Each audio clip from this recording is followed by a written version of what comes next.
Team France Télévision. Team France Télévision. Team France Télévision. Team France Télévision. Team France Télévision. Merci beaucoup, mesdames, mesdemoiselles et messieurs, amis fidèles téléspectateurs de la 3 fois www.KinFrance Télévision. Vous êtes nombreux, vous êtes sur cette émission. Face à l'actualité, c'est votre émission. Une émission de divertissement, l'émission qui vous permet de découvrir des artistes musiciens, des artistes et comédiens, des producteurs, toutes tendances confondues dans cette émission. Merci d'avoir choisi KinFrance Télévision pour être informé à temps réel. Mesdames, demoiselles et messieurs, nous sommes ici à l'Afrique du Sud, précisément à Johannesburg. Salut tous Zara. Tout cela sur l'actualité, où il est galambour, la biso l'actualité, musique, news, tout. Tout cela en haut, il y a émission Oyo. Mesdames, demoiselles et messieurs, à travers cette émission aujourd'hui, je reçois pour vous Chris Ramsès King, un producteur, un jeune producteur vivant ici en Afrique du Sud. Avec lui, on va parler sur l'actualité. Tobeta Masolo, la maison, la production. Tobeta Masolo, vraiment, est belé parce que tu quand on a rappelé bien que non, il y a une bensaki, miel de son, awa, na betsaki miel de son, awa, na Afrique du Sud, azoyape, kalamingité, Tobeta le solo en haut. Na kati ya émission na biso pe ba business na yeto solango na kati émission Chris Ramsès King. Bonjour et bienvenue aussi na kati émission na biso. Yani kwenge mbote belende wala ngai mbote pe na ba na biso na un peu fatigué parce que na travailler moins un peu trop. Semaine prochaine je crois mardi nous avons avion na kita kini donc na va pe na moi trop bis ba jour donc voilà. Nandongo aussi prendre na palais. Moi pe négligé za tete la wenge. Moko asala musana ndenge ya solo. Moko. Ngape na pona ngago ba journaliste ya Afrique du Sud da muto ala nda batu pona flatérité. Muto ala nda batu te po kuna e boye po kuna boye do yo pena sala musana oza au milieu du village donc merci beaucoup quoi. Okay. Merci beaucoup mesdames, mesdemoiselles et messieurs, comprenez vraiment c'est Chris Ramsès King ici en Afrique du Sud bientôt là. Azobi ta tourne en Congo car on les a tout ozoyo brusquement toujours landaku donc tant que batwa ko tala batala rayo trop oui ko rappeler ta musu bazwa rayoté dans ma vidéo dans la makayo Chris Ramsès King azanani. Ah ouais ndé mo utolo bawana vraiment naza businessman et naza entrepreneur et puis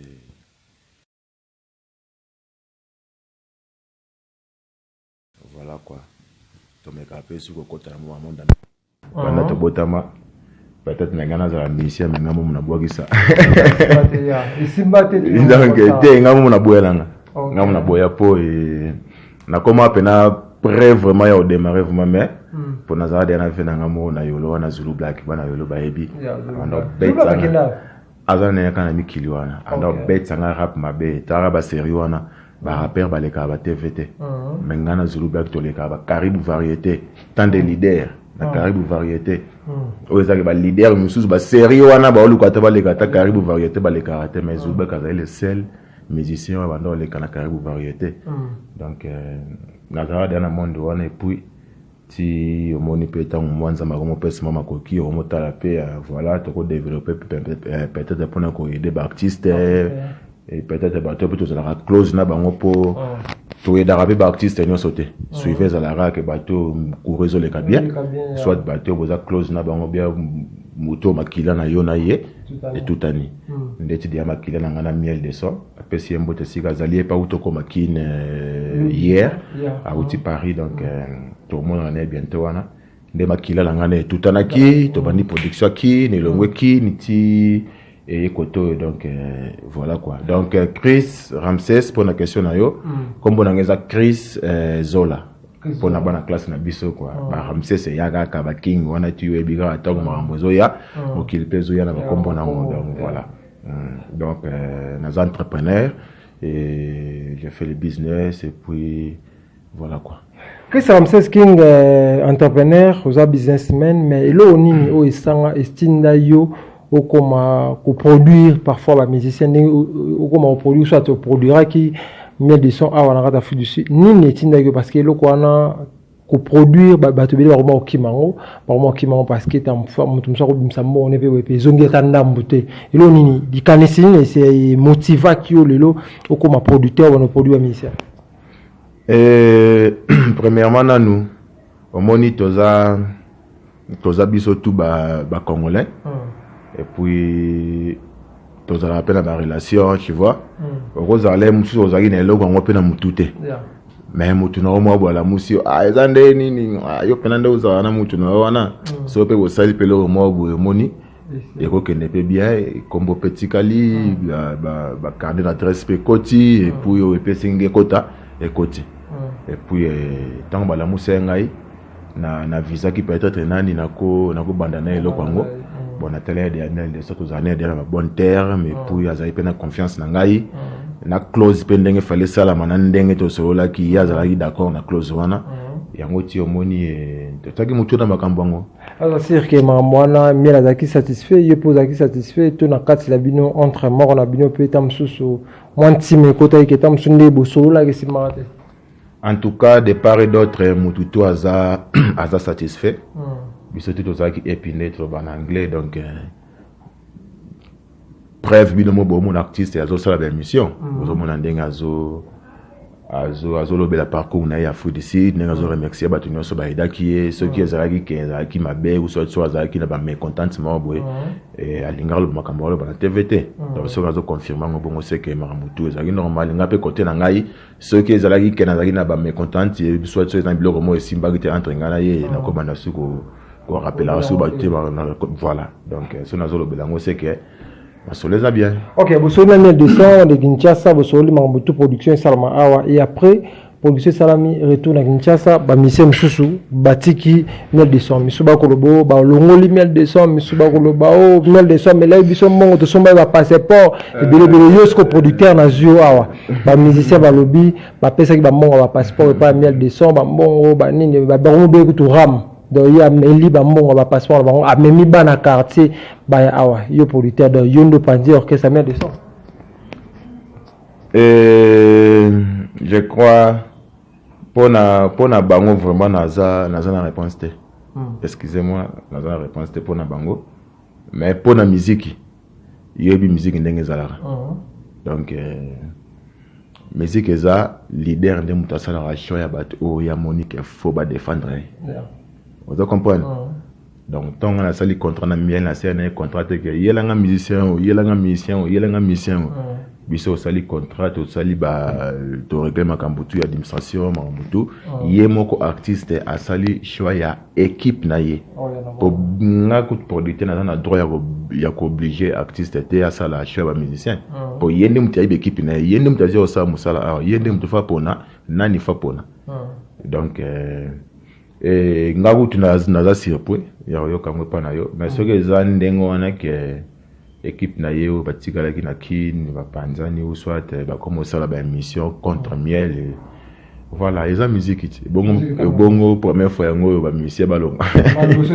OK, merci beaucoup na batu ndenge système nde moko ezalaka mo ba 12 ko tambola ndengo yaki na miel de son awa na ba musicien ba beti concert ba ko baraki yoza mutu miel de son ça dit yo ko produire mutu te yo kaka na miel de son est-ce que yo ozali producteur kaka ozana pour na miel de son ou soit ko produire ba musicien misusu ba ko beta parce que misusu ba linga ba contacter mais bazo banga misusu pe bazo boate wana mutu miel de son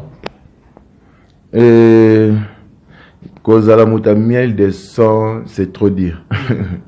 Kozala mutu miel de son c'est trop dire mais oyebi que même na business même makambo eza kozana souci mo ya makasi jamais ba kenda oluka mutu mo bolé musa vanda na Captain Park bien vanda pardon vanda na Captain bien vanda na Dirba pour ya partager na souci wana batala na nous mutu kozana na close oyebi que il est vraiment ce qui est vraiment likambo na ngai alinga ko faire chier ngate. OK, vous comprenez? Donc tant on a bandi projet na ngai effectivement faut natala nanu na entourage la ngai avant la kende musika faut nanu natala ba o ya ngamono ya pembeni nani akoki ko pesa nga poa nani akoki quand ande na signala ki wa eza peut-être na bandera mbamo na miel de son na bandaki na batu mususu pe mais miel de son azaki décisif et puis azaki pe d'accord na ndenge to salaki ba close na biso ti o monaki pe ndenga longwaki ti ayaki pe mboka wa ko beta et ngolo bateke Vous avez pour na miel de son parce que c'est un produit hérité watana bureau produit pour niga oteka hérité. C'est moi malheureusement le baba on a commission pas là. Est-ce que hérité na miel bazana guerre? C'est moi 12 mois ça ma mésentente sur la attente. Ce que l'andi ba émission héritier sur l'andi ba émission miel au mona que rando yate. Parce que oui la paie moi cité. Va bureau pelana sam chicho et simbi de partir yo bêtement 12 mois pour pas bêta pierre. Oh. La bêtise sur 12 est-ce que considérant la confirmation que les empires ne va pas le bien là normalement ça est pierre tout le ballon vérité tout le couteau et bien de ça bien qui plein bon va bêtise la place tout ça qui prend des presse mais tout le monde dans restaurant mais tout le monde mais ma substitut bibi que non les producteurs à miel bien ça comme azaraka ou des ça qui concerne aussi en tout cas ngai naza fier na ba ministère nyonso oyo bazouta Congo bazoya bazobeta ba concert en Afrique ici donc lingolo bakaya culture na biso ezongi vraiment a na mboko na biso donc tozoyamba bato nyonso oza comprendre et soki basalaki mpiaka soki basalaki plein wana ekomi kaka comment dire ya kotaka na likulu na pamba wana ekomi façon ya peut-être ya organisation na marketing na tu vois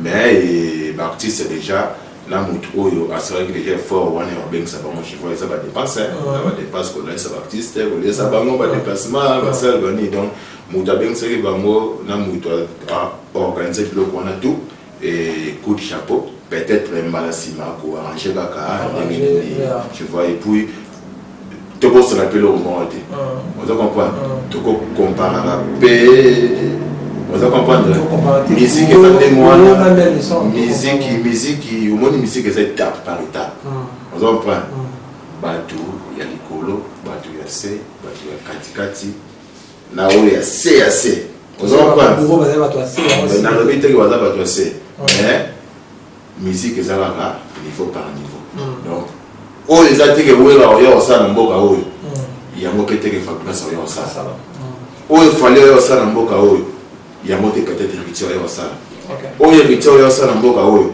peut-être yango pe te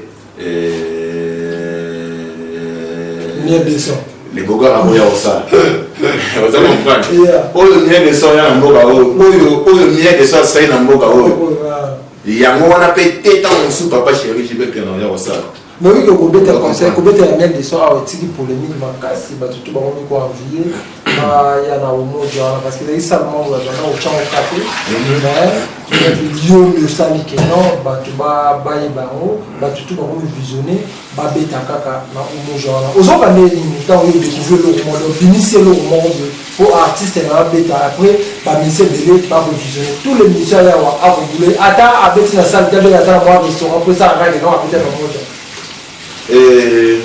yango na vie il faut oluka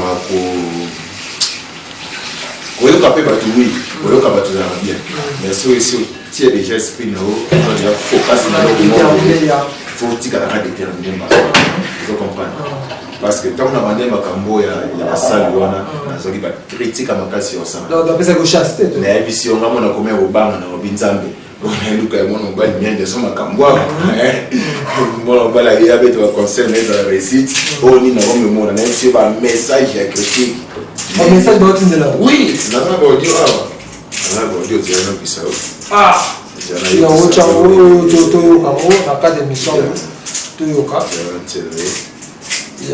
mesdames, mesdemoiselles et messieurs, il n'y a pas de commentaire à faire. Tout ça à la télévision, tout ça à la radio. Mon producteur a baissé miel de son à la radio ici. Avant concert, critique tellement. Ezaraki na ndenge ya makasi au sein de Yoka audio. Yoka audio.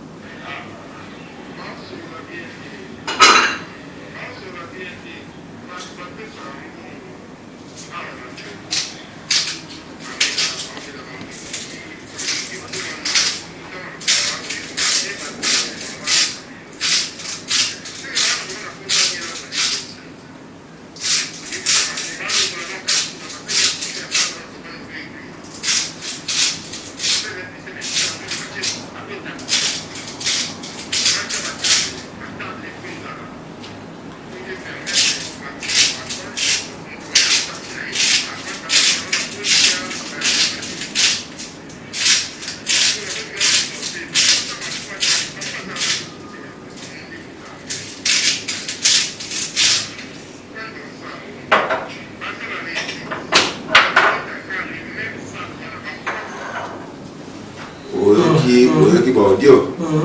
Donc, pas de mission en air au bar, on est audio. Na jija na ngai mabete na mona kaza mutu mo azali na souci ya artiste mais azaki sirte et osimba na salo biso ko tsaki wana vous comprenez mais bino mo bozalaki wana kaka bato ya zolo ba wana ke ono ba body card na bango ba banda wapi boye to mona ki bato wana subayaki ona otaka suba kombote po miso osali bitesi to merci bato donc il concert betamaki kitoko salle ezalaki plein musique, son, image, qui toque au-dessus des réseaux internet. Donc, si moi, je vais un message de félicitations. Vous comprenez? Donc, il y a un bon peu de l'eau, et bien, on m'a sur l'Afrique ici, artiste est guerrier. Vous avez un tour qui nous met dans un restaurant, il faut que nous commençons à mon ami à mon aîné. À 800 personnes, à 600 personnes, peut-être que ce matin, vous comprenez? Donc, les longs, c'est qu'on est fier. Il y a le CDC musique, il y a boîte na Afrique ici. Ok, merci beaucoup aussi ici musique. Na CDC musique, il y a boîte pour musique, il y a boîte qui est bête manangoa. Mais na CDC du Cambouana qui est musicien, il faut être à la boîte, ou bien quand on a un restaurant. Mais comme il y a des musiciens qui sont là, minute à comment viser dans les bourses bêtes, non moi ça non nene, soit CDC ça peut-être à courir la boîte. Merci beaucoup. Au Kinshasa, après au Kinshasa.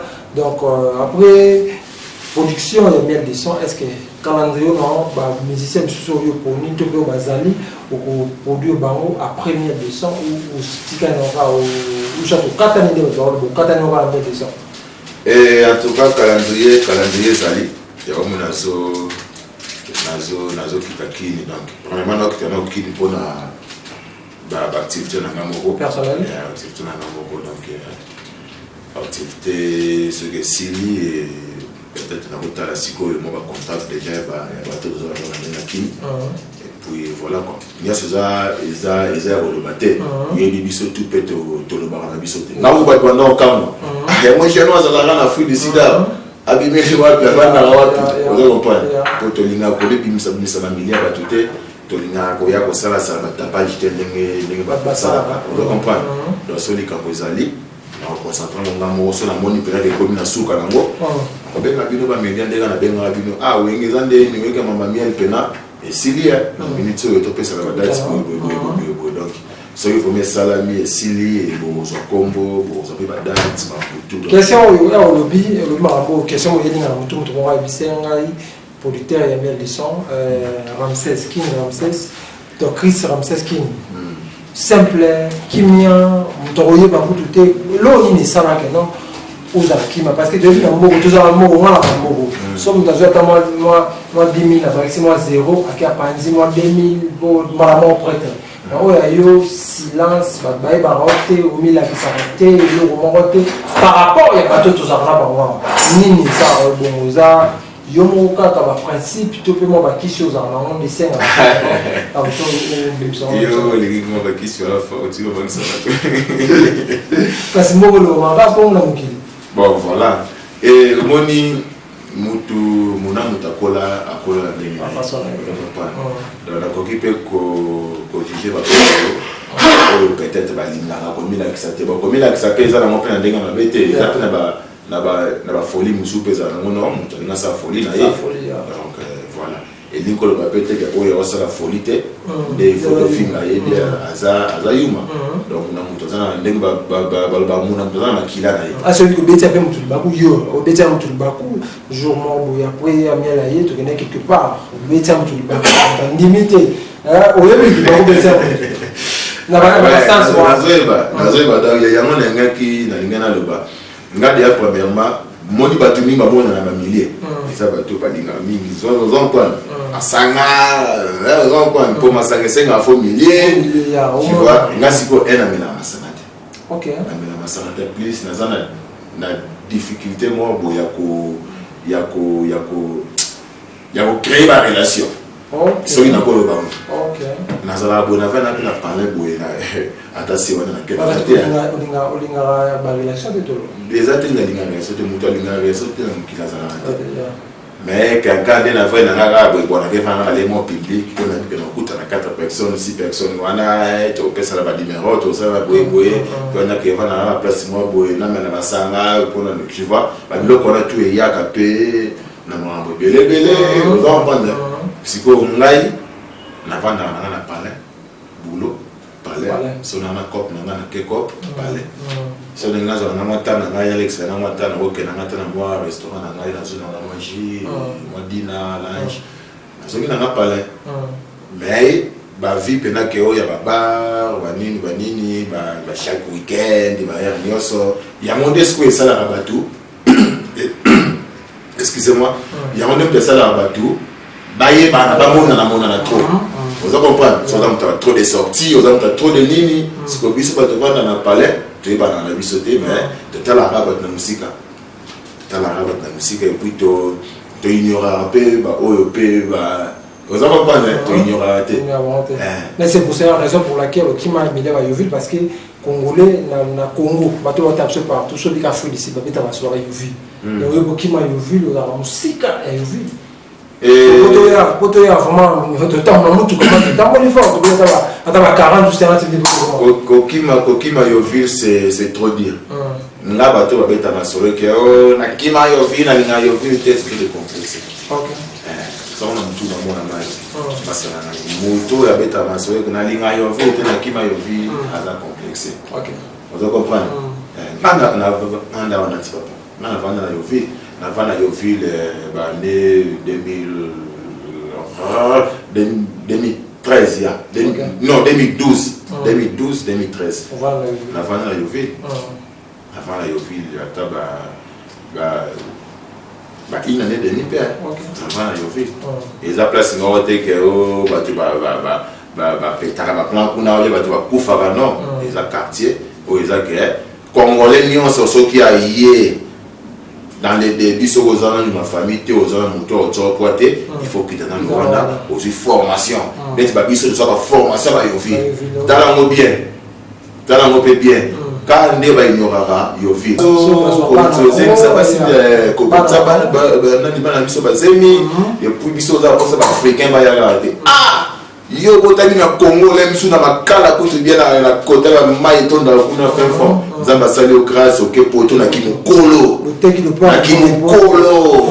Au komi kuna polo ba que non pas africain wana ba ya garder. Yo zo benga ndeko na yo africain. Bon yo mo zana. Bon yo mo zana. Vous comprenez?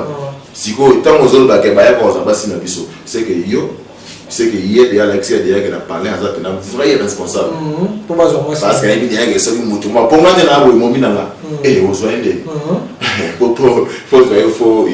faut piquer vous comprenez nous sommes mutuellement peut ça déjà faiblesse que on va que moi aussi dans ce que moi déjà que tu vas autre comment les dire là dans le quoi les côtés ma jalousie mais sous des comment business na bango mais tu vois na autre ko combo na combo de moi batana là voilà ou à cela là qui va dire nous comprendre donc comment business na bango père na ba jalousie puis intima et kota kendeni bato ba yana na ngulu wawa bato ni sapoto bato sapoto pote ya ni ba kusuma ki te na comprendre pour beaucoup na te ba vewe ba ve papa oui ma confi banini bato bisi poto c'est vrai bon bato nsi poto yo ba si ba ban tout ba tsama makelele wana bangula ba wera bangula ba fali to ba ngulu misu kanda ya ngulu atalika ka muto mtalia mbona na ya poto na côté là comment ba rando papa il faut comprendre ma bwana OK et ça ba tima et kota donc voilà comment ceux qui pendant la na TV batu misu ba komi kozonga soki vraiment ke ba kozonga de biso kozonga biso andule ko beta na papa basala na photo bazo ba mbongo na fin du mois batika na bango musique te beta ba tu peux basala bazo pe mbongo eza na numéro te. OK, merci beaucoup Chris Ramses King. On va vers la fin de cette émission. Pesa message na bandeko bazuli baku ya na biso je crois bato bona na biso dans quelques jours aux autres déjà na Kinshasa mboka ba koko mon message ezali ni poto ka bana yo. En tout cas, et puis il y a à boire avec trop de quoi. Ma mère et maman Marie a beau temps donc il y a la qui s'en va finir moi me suis fini à la bisoter baisser ma boîte pour le monde en bientôt na kini wana donc voilà quoi hein les lots l'attendent comme on a eu bon madame Azalate question madame Azalate c'est bonne mère comme bah c'est là tu vois moi le banc mère yo ga faire un peu rapidement sur quoi bien là-bas la balcon et bon tiens mon beauté comme comité en tout cas, merci beaucoup Yannick Wenge. Nama Sandy soit quand même très jeune. Curtis, donc fils à papa. Il y a des fois la bête à l'émission tout. Faut-il que en tout cas, merci beaucoup. Programme pour le programme, na auto web sur wana na do kita qui pour un programme privé pour sur la initialement peut-être donc on a semba na sur la production na biso wana pour ezaka na fait fouiller kaka la trotte ba to ba banga na ba moté ba za na ba calme et ça les a mis de son azan initiative oui ça va la bien mais oui ça bien de son on va pas voir yo mara na bien gars na bien bon mo so le ndunda yo ke mo bien ah on va aller sur plan répété ah c'est question et au pessimini quoi je vais dans la plan répété tant vous na lobité que plan nini plan répété mais ndemo lobike bien que ça ici ya on a lobike so ka simutalie ndunda yo ke mo bien so ka bandele mo so bien est-ce que ça va bien na côté si ça va pas que papa ngi ba ni eza ko na ndemo wana te wana na pesi yo ka bref et là comment exemple l'avancée au cap na pesi comme flash mo ouais pour le paquet na fait vouer tout ça sur la surprise mususu il y a mon émission à te aux ala de son à te aux ala nani donc biso sur la biso bandé maison de production na biso tous ala na te et ta pour la rater tous ala peine na nini comment il cam y a bien on doit comprendre les attaques que to binisi là ou soit to sali ba dépense et puis une mission commence sur le terrain à ça sur soba aventure mais tout aussi ça donc question qui m'a bourreau nani bazar mais là des productions ça t'a le monter les membres tabani za raté pour l'instant dans qui focus na monter ko moni bourreau peut on a fait na main bien sûr on a fait na donc na jour où temps on a été presque des émissions là trop visible on a fait na donc mais peut-être dans mon aïga ceux qui basent là dans mon amour bah Robert dans tous les camps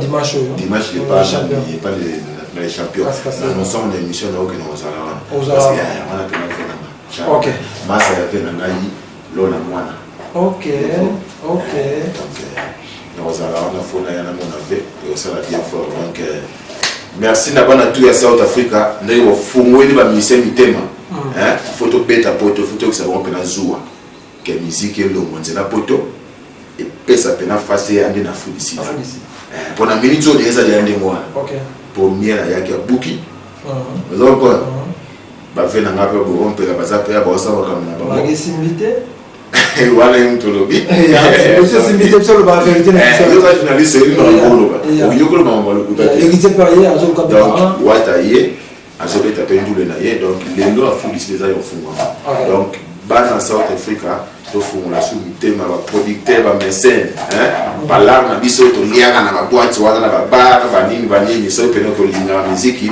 sacrifier yango na bike bala wala msana ba nini bala mo ba deux jours ya on peut créer la musique hôtel ya aussi la musique ba bieza bala ba ya ba ti busuba dépasser on aime sur un jour moko na nuit européen dépasser bala wana kangeni la miso bino samedi na obimate ngandi yaka beta sur musique des musiques tout se sacrifier qui pour la miel des sons des musiques qui vont se sacrifier donc et ça va bien pour un bon sur le coup ya South Africa quoi ok biso to ba j'aime oyo tous autres ba na négativité to linga total ça fait ba j'aime non to ba no landa raba tu na simate to ba na pe o kumisa raba tu mo te pour personne comme lipa yo faut voir na pe na ko mo bo créer pe idéologie ba tout pe ba ye ba te pe ba là ok vous comprenez donc merci beaucoup, mesdames, mesdemoiselles et messieurs, amis fidèles téléspectateurs de la 3xW.King France Télévision, à travers cette émission News ya Congo, sur la actualité, où il est carrément la biseau. Mesdames, mesdemoiselles et messieurs, c'était pour moi un grand plaisir d'être avec vous. Un producteur, Chris Ramsès King, ici à Afrique du Sud, bientôt là. Azosa déjà dans Kinshasa en tout cas avec un pacte symbolique pour soutenir Rabato dans la bonne volonté pour soutenir Makambo. En tout cas, tous arrêtés pour critiquer la radio et en haut, parce que critique qui te limite à critique, plus de critique à quatre. J'aimerais qu'on félicite mon tout, plus de critiquer. Mesdames, mesdemoiselles et messieurs, nous sommes dans la fin de cette émission. Donc, si vous avez une émission, vous s'abonner, aimer, partager la vidéo, merci beaucoup, mesdames, mesdemoiselles et messieurs. D'ici là, portez-vous bien avec l'espoir de vous retrouver au prochain numéro. Ciao.